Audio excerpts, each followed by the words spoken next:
that for adults? Yep, yeah, because they know. Because I call it the bake sale in my house. Mm-hmm. Is that the bake sale? And I said, yes, baby, that's the bake sale.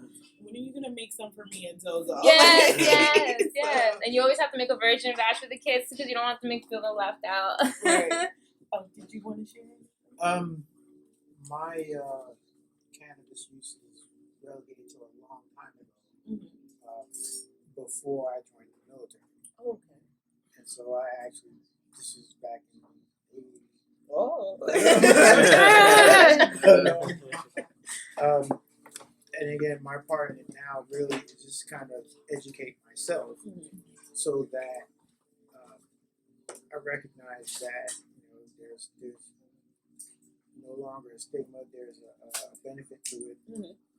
I also have a nephew who suffers seizures. How old is he? He's actually my nephew's son, so he's 16. Okay.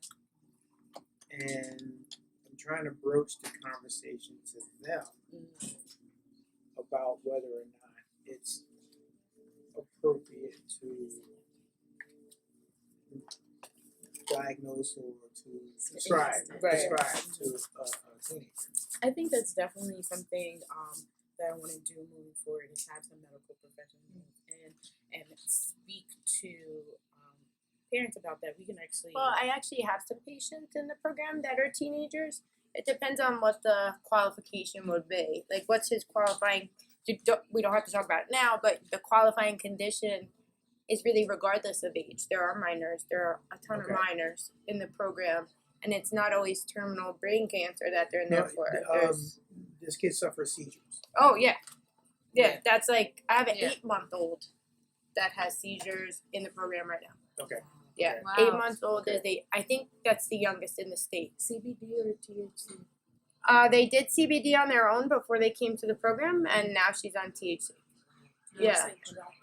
Yeah, it's sublingual oil that they drop under the tongue, and it's definitely made a difference in the intensity of seizures, but it's different for everyone. So I have a 10-year-old patient even that has been in the program since he was 7 or 8. Seizures is one of his disabilities, and CBD did nothing. THC was like night and day.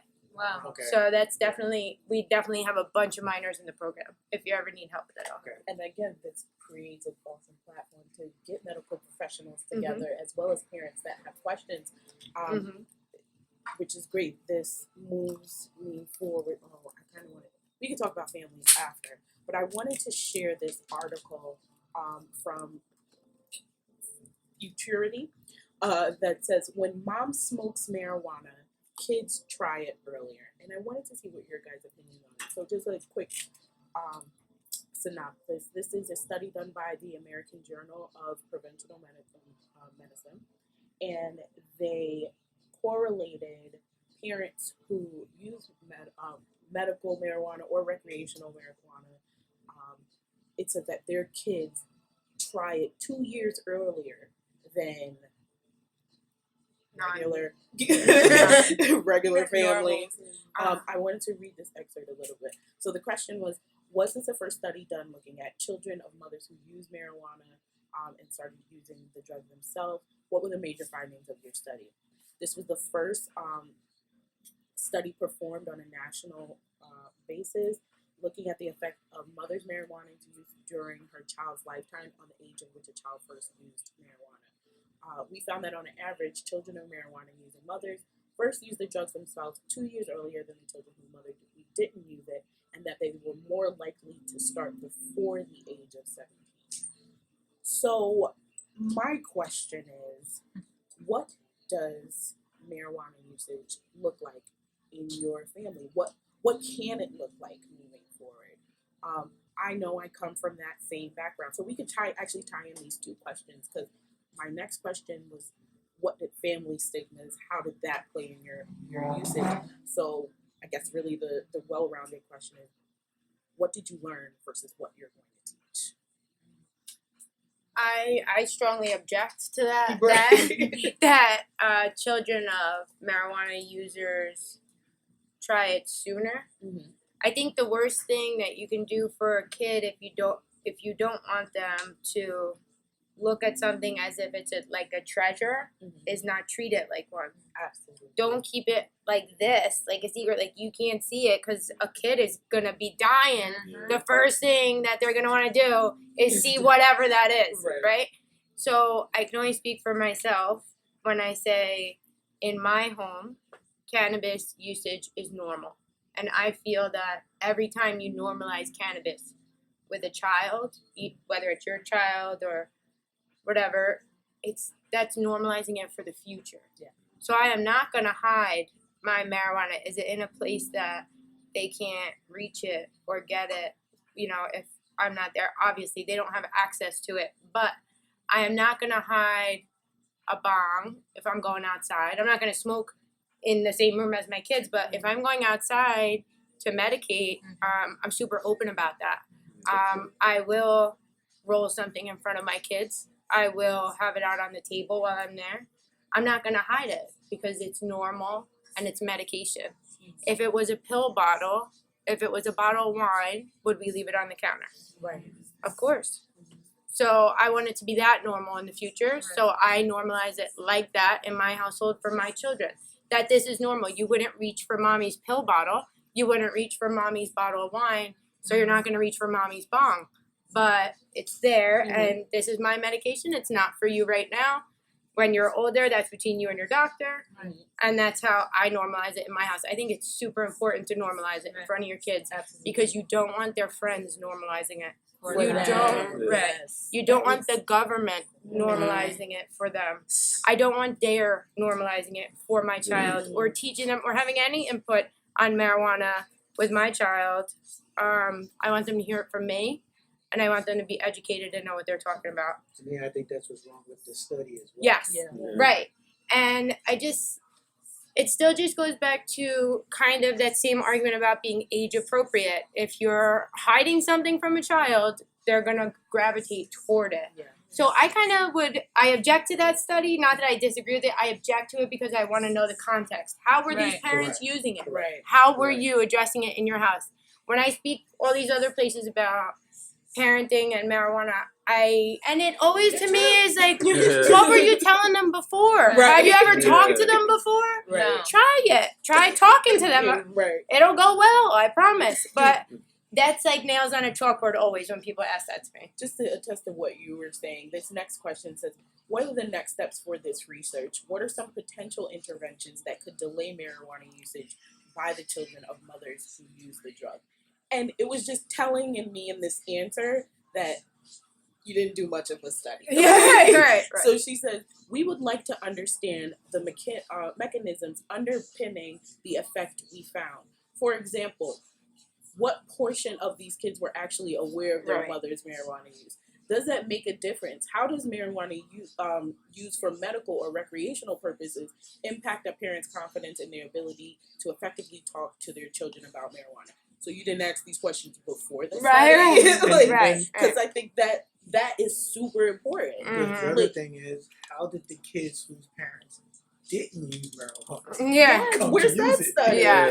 Right. I think this study is just based on stuff we already know. Like, I don't need that study to tell me that this is already going on. I know that we all know that this is going on. I think this is just kind of like, not trying to downplay us, but like kind of like a little downplay us. You know what I mean? Like, it's like shade, but at the same time not trying to be shady. And it's just like, it's been around. It's been happening. Kids have been doing it. It's already, now we already know it's going. What are we going to do to make sure that it's going to go the right way and they get the facts? And if they are going to do, because at the end of the day, there's only so much we can control our children. When they're out with their friends and they're doing what they're doing, I pray that they're going to do the right thing when I'm not around. But if for whatever reason they need spark that curiosity, I want them to have that right information. Yes. Absolutely.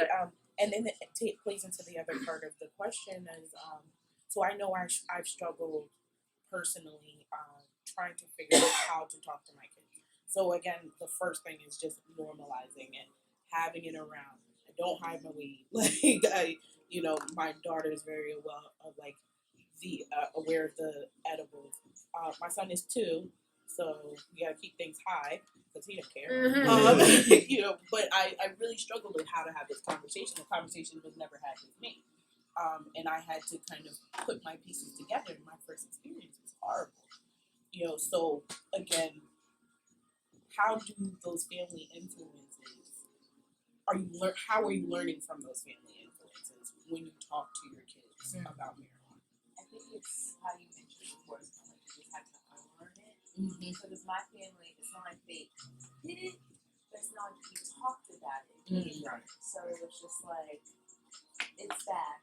Right. It's just, It's the that's it. Yeah. Not necessarily like it's the devil, but it's just like it's a drug that you can just get hooked on, and you're gonna like, you know, it's a gateway drug. And back then, you That's didn't really question your doctor. Our parents didn't question doctors Right. back then. Like, whatever your doctor told you, that's it. You Right. took it, you went home, and you did what they said. Now, we're questioning doctors. We want to know. I want the facts. Give me the pamphlet. I want to read it. I want to know it. And if I might not believe that pamphlet, I might go on Google and find out my own research. And that's also another thing. Like, now we can question. Now we can ask questions. That's before it was frowned upon. The millennial parent, so we don't know that millennials start at 82.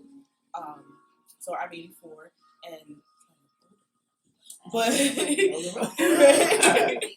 but you know, so the millennial parenting is different. Where we have these phones, whereas our parents before us, they were just going by word of mouth. So there is a lot of education that we're bringing to our children. We have to make sure we're bringing the right education. Right. We have to make sure that it's informed. I'd like to hear some of your funniest, like what your mom said about weed. You look like you got one. So I was only raised by a father, and I have a lot of addiction in my family, alcohol, and my father. I'm 34, and my father is 80. He was having an affair with a younger woman, and so he's much older. Okay. And prohibition's really only been about 100 years. Right. So he's really deep rooted in it. He's a lot older than probably your parents, and he's a little bit more diehard about it. My dad's 77. Yeah. And he's Puerto Rican. So yeah. Mine's Asian. Right. Oh no, yeah. But so it's really makes me choked up to know how against it he was. He was so against it. And the same thing, like, it's drugs. Yeah. That's it. He has no experience with it. I don't think he really has ever even seen it in his life. He was so against it. But when he saw me get better, he just stopped talking about it. And then he was always very rushed in when I would talk about what I was doing, like advocating or whatever for medical marijuana. He'd always be like, "Yeah, well, I'm proud of you. I guess if you're helping people, I'm glad you're better." And he would go real quick though, go glaze right over it, But just maybe, it was maybe 2 years ago that we were talking on the phone about something. He said, I was watching the news and this legalization is coming. And I was like, oh, yes. I know. He was starting to get all, he was like, legalization's definitely coming. And I was like, oh, yeah, of course I'm pro-legalization. But I was like, Dad, what I do is medical marijuana. But he was just pro-marijuana all of a sudden. He didn't care. He knew it was good all of a sudden. And that's all I needed. That's my only parent. Yeah. I just needed him to say it was okay. Right. And that's what it was. Absolutely. I think at the end, sometimes we still want our Yes, parents. of course. Right. Especially coming from maybe not the best example of parents. Right. You do want that, it's okay. Like, you're Look doing at great. me. Yeah, Like, yeah, look at me. I'm awesome. And it's hard for them because they have to come to the realization I've been lied to. Yes. Literally my whole life. And their parents were lied And to, their and the parents were government lied lied to to their them, the parents. doctor lied to them. That's a lot for them. It's a lot. That's a lot. Especially when you're stuck in your ways. Right. What? Yeah. Yeah. Yeah. They're like, oh, the whole time maybe I could have. What's Yeah. your funniest mom story? Or dad? I don't think I have any really because my daughter doesn't really care. No, I mean your mom. Your And mom. so does your mom know that you Oh. make edibles? Oh, she does. Now she does. Mm. Me and my mom never had a really good relationship, so we would go 4 years without talking to each other, or 5 years without. And then we went through a little phase, and when she did try to come back into my life, she was like, "Oh, you're doing this now, like what's going on, and she can't really judge me now because she lives in Nevada where it's legal. So and now she's married and her husband smokes marijuana, so now she's like. She's more chilled out, and I think it's because of her husband, and now she lives in Nevada of all places. She's out there with hubby. She doesn't. It's crazy. My mom doesn't smoke. Like even with her being around and everything, she just it gives her anxiety and it gets her very paranoid. Like I think it's her conditioning of like all those years. Yeah, she just doesn't even have she doesn't care for it. She's like, oh, if you want to, that's fine, but that's not for me. Yeah, which is really big. Like my mom, she said that anybody who smoked a cigarette was gonna go to hell. She went from that to living to Nevada, where it's legalized and you could grow 6 plants and all this 9 yards. And I'm just like, all right, well, don't bother me ever again. But other than that, I think. Oh, all right, I have one good one. Okay, so one time I got caught, and I went to go to my best friend's house, and we were also her family was very open. Her father was very open. We were all smoking together, and I went home. He dropped me off. And I got home, and my mom's like, I only smoked 2 pulls at the time. I went through a phase where I just didn't want to smoke. Sometimes you go through phases where you just don't want to smoke. Right. And I went through my phase, and I was like, okay, it's time to get back into it. I took 2 pulls. I was lit. I went home, and my mom's like, I'm calling the cops. The cops. So she calls the cops, and the guy's like, ma'am, you go upstairs. I'm going to talk to your daughter. And he was like, what'd you do, smoke a pound? He's like, what's going on here? I was like, I only took 2 pulls, officer. And he was just like, well, he's like, it's okay. He's like, I'm just going to pretend that I gave you a really hard time. He was very cool about it. The cop was very chill. He's just like, next time, can you just air out a little bit? Something before you come home. He's like, I don't want to have to come back and do this to you. But my mom's like, are you going to arrest her? Are you going to, my mom wanted the whole 9 yards. He wanted him to arrest. My mom's very extra. Very extra. But he was very cool about it, and that's when I kind of realized, oh, this is really, serious. You could do time for something like this. It's crazy to me. So then that poses a question that kind of brings it to you.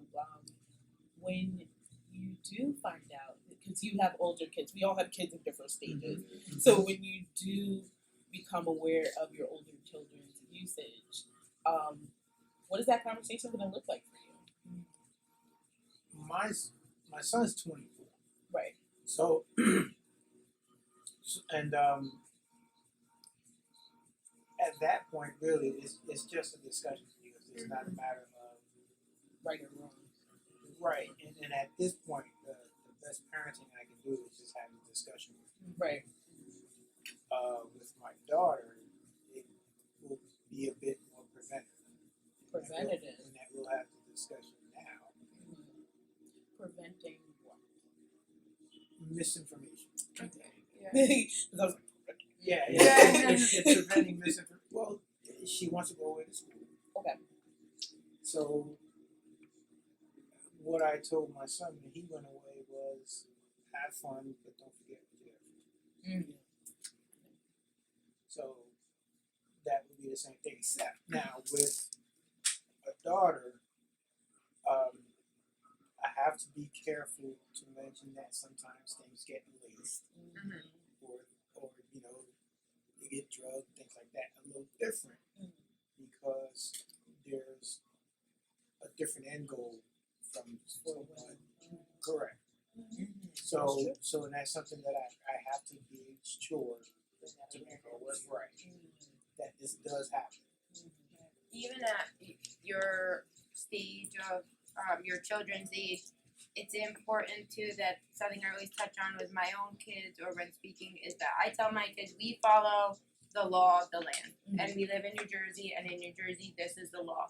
It says that, whatever it may be, it says that mommy and daddy are patients and we can use it. Right. Maybe another person is not a patient and can't use it.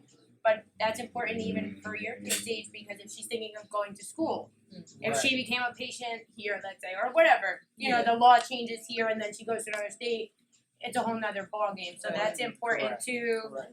Yeah, that's important too with all kids too. I read a book with my children about different things about medical or about marijuana, and one of the things was about in different states say different things. In DC and go talk to them because you already did it in New Jersey. Right. So now go above them and then all the states will be the same. So my son is set, he's 9 now, but he thought that was the resolution. Mommy just has to go talk to them and then every state will have the same program. So it is something you have to explain at every stage with kids, though. You know, I mean, not when they're able to understand that there's different laws in different places right now. Right. But what a great example for kids to say, hey, sometimes the government makes mistakes. And they made a mistake with this law, and we can change it. Can you share that book? Oh, sure. Yeah, there's a book on Amazon. It's for younger children, but it's really, really great because it really covers. I've read every single kid's book out there about marijuana, and this one's the best. It's called Stinky Steve Explains Medical Marijuana.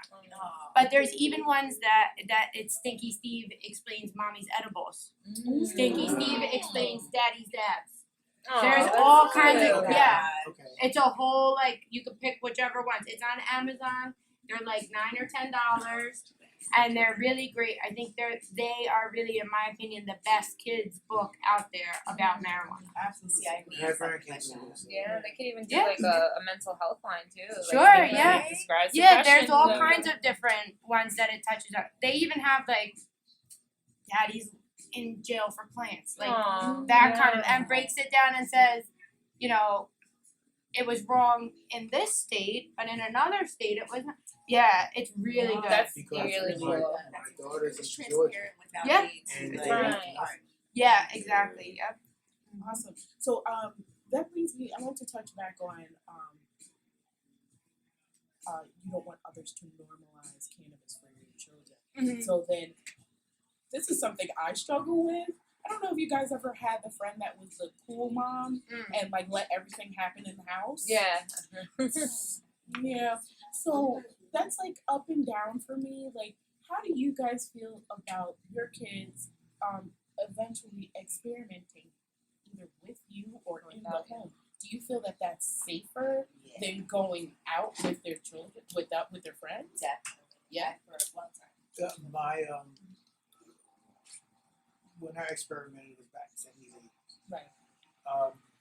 And we had an episode where my friends and I got caught. And because we grew up in the projects in Brooklyn, and we had police in our building. Right. And so they saw us at another building, and so they busted us. Brought us into the substation there, and explained the whole thing to us, and made us watch them throw our stuff away. That was painful. Yeah. But my mother decided that if I was going to do it, she would rather I did it in the house so that she knew where I was. I hear that sentiment often, and I think I struggle with it because my mom was like, no. I had to sneak everything. Yeah, and that didn't feel good because it's just I want to respect my mom, but kids are going to have to just live and learn too. Right. Yeah. So for me, it's just I feel once, because how I even discovered the taste of alcohol is my grandfather used to have a Budweiser with every meal, dinner, and then it's the can was a little bit had something in it, so I was okay, I'm just gonna try this, and I was oh my god, why is this like this? I love this. But I did have a friend that had her mom was really cool, let people over, because I think as far as raising a girl, I think she was a flight attendant or something, so she was in and out as a single mom. Yeah. So I feel if her daughter's gonna be out and about, it might as well be in the safety of her own home where she can invite her friends. She doesn't have to, because even though I'm gone, I'm not gonna trust my daughter. I know my daughter. She's gonna try to get in my wine or anything like that. So she would leave one bottle of wine and invite only girls. So, but to give her that power to be that transparent, maybe two boys came over, but it wasn't things okay, at 10 o'clock you guys have to leave. My mama don't play. And I see that often when you allow for the space, they respect you. Right. You've allowed for the space. What's been your experience with that? I mean, I haven't done it yet, but my belief is, my concern is more about the access to getting something that's not laced, something that's organic. Of course, I spend a lot of time reinforcing to people that the goal is not to make my children smoke. Right. It's not to. I'm not pushing that they're marijuana users, but if something, they are going to be children and they are going to experiment. Right. And the truth is, they're just not going to come to their mom for advice about weed. They're not. They're not. Them to. Right. I'd love them to, but I have an almost 14-year-old now that I'm sure the whole town knows that his mom is like the medical marijuana person. So I feel like we kind of can't get away from it a little bit, but at the same time, the space is one thing.